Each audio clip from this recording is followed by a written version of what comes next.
Prologue. Annette rushed inside the bedroom and frantically slammed the door shut behind her. Her trembling hands fumbled with the key in the lock before quickly managing to turn it, locking the door.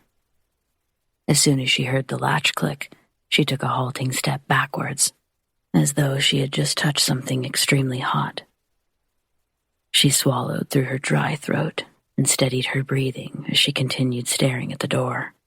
Other than the sound of her panicked breathing, silence permeated the air. Annette released a tentative sigh of relief with a trembling breath. Perhaps she was safe after all.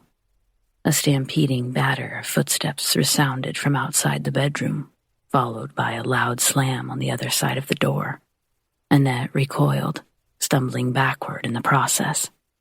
She would have screamed, but her voice was stifled by the sheer terror that coursed through her entire being. 3 loud knocks resounded on the door, and then silence. Annette heard the loud drumming of her heart in her chest as her legs became wobbly.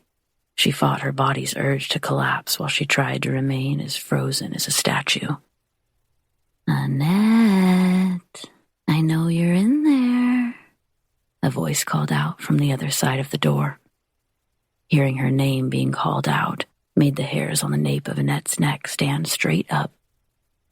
Judging by the tinny manner in which the voice came through, it was clear that the person was right on the other side of the door. Annette looked down at the crack under the door, and through the meager hallway light that gleamed inside, saw a shadow standing in front of the door. "We had a deal, Annette." The voice came through again, still as perky and friendly. "You don't want to break our deal, do you?" 3 more raps on the door, this time in a much hastier manner. Annette's body refused to budge. All she could do was stare at the shadow under the door as it nonchalantly swayed from left to right, but never disappearing. "Open up, you bitch!" The knocking sounded more like a battering ram as it loudly filled the bedroom, effectively snapping Annette out of her stupor. She turned around and looked around the moonlit bedroom.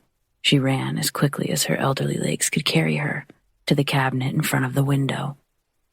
There sat a doll on top, staring at her with its vacuous eyes and creepy smile. "Open up," the voice said again. The relentless knocking never ceasing for more than a second at a time.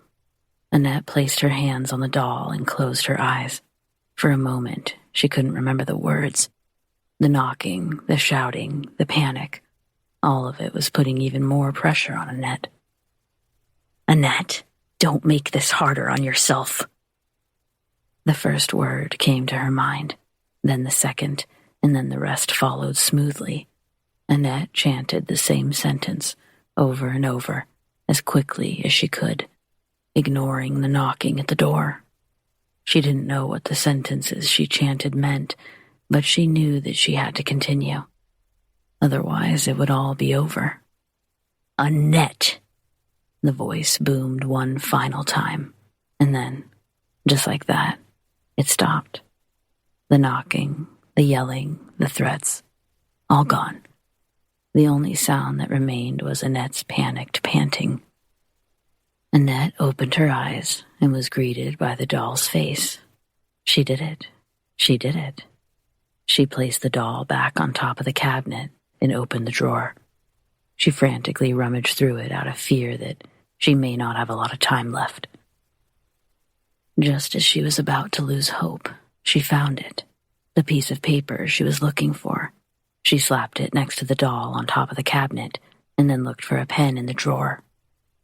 As soon as she felt its smooth oval surface, she fished it out and used her other hand to hold the paper steady.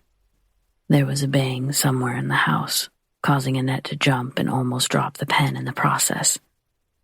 As quickly as she could, she scribbled one sentence on the back of the paper. "I'm sorry for treating you the way I did."